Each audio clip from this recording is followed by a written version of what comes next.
السلام علیکم ورحمۃ اللہ وبرکاتہ۔ جی پیارے بچوں، کیسے ہیں آپ لوگ؟ امید ہے خیریت سے ہوں گے۔ بچوں، ہمارا کورس ہے، اس کا نام ہے ہاؤم اقرؤوا کتابیہ، ہیئر ریڈ مائی ریکارڈ۔ اور یہ کون سا ریکارڈ ہے؟ یہ ہمارا نامہ اعمال ہے۔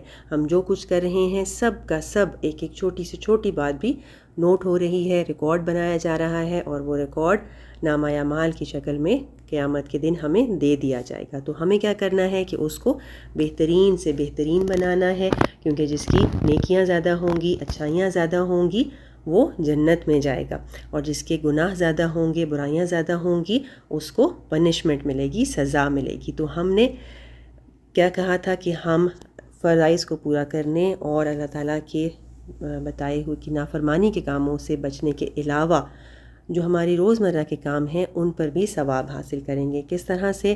ان کو اچھی نیت کے ساتھ کر کے اور سنت کے مطابق کر کے۔ اور ہم نے رات کو سونے سے پہلے کرنے والے کچھ کام سیکھے تھے، تو آج ہم کچھ مزید سیکھیں گے رات کو سونے سے پہلے کی سنتیں۔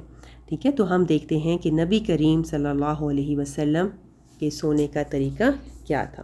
تو بچوں، سب سے پہلے تو یہ ہے کہ آپ صلی اللہ علیہ وسلم باوضو ہو کر سوتے تھے۔ آپ نے فرمایا کہ جب تم میں سے کوئی اپنے بستر پر جانے لگے تو اسی طرح وضو کر لیا کرے جس طرح تم نماز کے لیے وضو کرتے ہو۔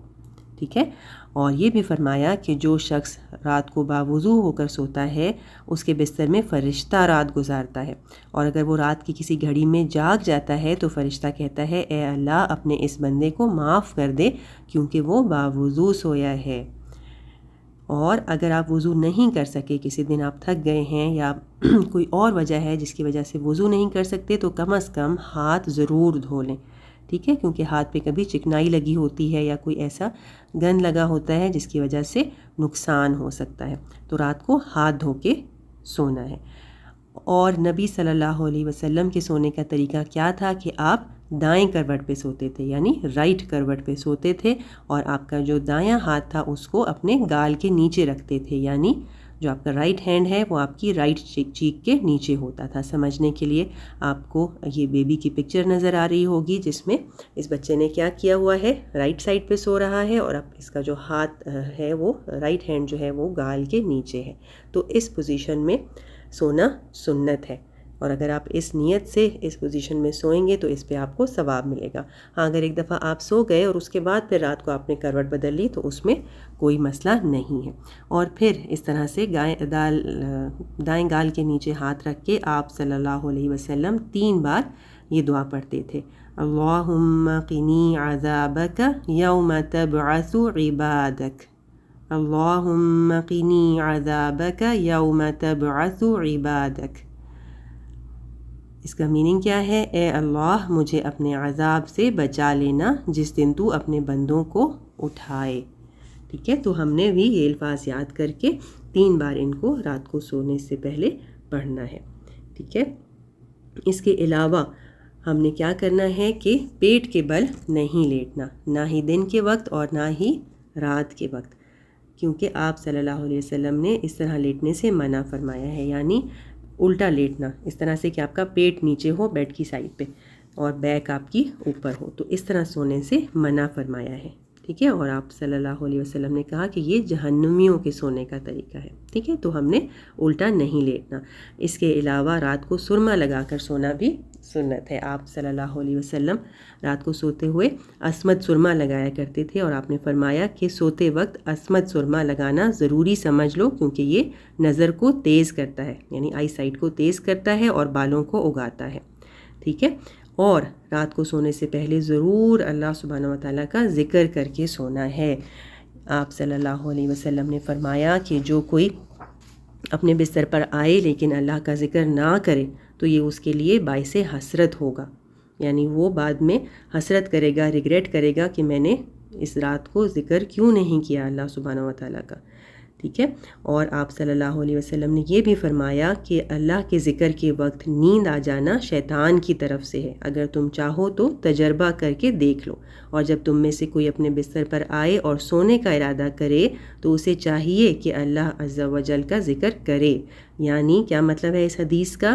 کہ جب ہم رات کو سوتے ہیں اور تسبیح کرنے لگتے ہیں تو ساتھ ہی ہمیں نیند آ جاتی ہے. کیوں؟ وہ شیطان کی طرف سے ہوتا ہے، کیونکہ شیطان نہیں چاہتا کہ ہم تسبیح کریں اور ہمیں ڈھیر سارا ثواب ملے، تو ہمیں فوراً سے نیند آ جاتی ہے. ٹھیک ہے، تو اس لیے رات کو سونے سے پہلے تسبیح کرنا اور ذکر ضرور کرنا چاہیے، کیونکہ آپ صلی اللہ علیہ وسلم نے اس کا حکم دیا ہے. ٹھیک ہے، تو بچوں یہ کچھ چھوٹی چھوٹی سنتیں تھیں جو ہم نے مزید سیکھی ہیں. اس کو بھی ہم اپنے چارٹ میں ایڈ کریں گے. اور اس کے علاوہ ہم نے ذکر الہی کی بات کی کہ رات کو سونے سے پہلے ذکر کرنا ہے. ہم کچھ اور بھی ذکر سیکھیں گے. آج ہم یہ ایک چھوٹی سی دعا سیکھیں گے جس کی بہت زیادہ فضیلت ہے. آپ صلی اللہ علیہ وسلم نے فرمایا کہ جو شخص رات کو بستر پر لیٹ کر یہ دعا پڑھے اس کے سارے گناہ معاف ہو جاتے ہیں، خواہ سمندر کی جھاگ کے برابر ہوں. یعنی بہت سارے گناہ ہوں تو بھی معاف ہو جاتے ہیں اگر اس دعا کو رات کو پڑھا جائے. ٹھیک ہے، تو ہم اس دعا کے، یہ دعا آسان ہے، مجھے امید ہے کہ آپ میں سے زیادہ تر لوگوں کو یہ الفاظ پہلے سے ہی آتے ہوں گے. ٹھیک ہے، تو ہم ان الفاظ کو ایک دفعہ پڑھ لیتے ہیں. لا الہ الا اللہ وحدہ لا شریک لہ لہ الملک ولہ الحمد وہو علی کل شیء قدیر.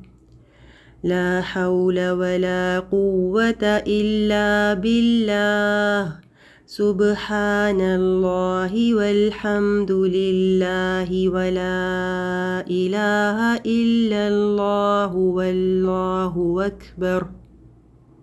ایک دفعہ دوبارہ پڑھتے ہیں. لا الہ الا اللہ وحدہ لا شریک لہ لہ الملک ولہ الحمد وہو علی کل شیء قدیر. لا حول ولا قوة إلا بالله سبحان اللہ والحمد للہ ولا الہ الا اللہ واللہ اکبر. ٹھیک ہے، اس کا میننگ کیا ہے؟ اللہ کے سوا کوئی معبود نہیں، وہ اکیلا ہے، اس کا کوئی شریک نہیں، اسی کی بادشاہت ہے اور اسی کے لیے تمام تعریف ہے، اور وہ ہر چیز پر پوری طرح قادر ہے. اللہ کی توفیق کے بغیر گناہ چھوڑنے کی طاقت اور نیکی کرنے کی قوت نہیں ہے. اللہ تعالیٰ ہر عیب سے پاک ہے اور سب تعریف اللہ کے لیے ہے، اور اللہ کے سوا کوئی معبود برحق نہیں، اور اللہ سب سے بڑا ہے. ٹھیک ہے، تو بچوں یہ الفاظ بہت آسان ہیں، آپ لوگوں نے اس کو یاد کرنا ہے اور اس کو روزانہ رات کو سونے سے پہلے پڑھنے کی عادت ڈالنی ہے. اس کے ساتھ ہی آپ نے جو چارٹ بنایا تھا اس میں آپ نے آج جو ہم نے سنتیں سیکھی ہیں ان کو بھی ایڈ کر لینا ہے. ٹھیک ہے، اس طرح سے جیسے آپ کو یہ دکھایا جا رہا ہے. تو آپ کا ہوم ورک یہی ہے کہ آپ نے یہ دعا یاد کرنی ہے اور اپنا جو چارٹ ہے وہ آپ نے مینٹین کرنا ہے، اور پھر اپنی امی کو روزانہ دکھانا ہے اور کیا کہنا ہے؟ ہاؤم اقرؤوا کتابیہ.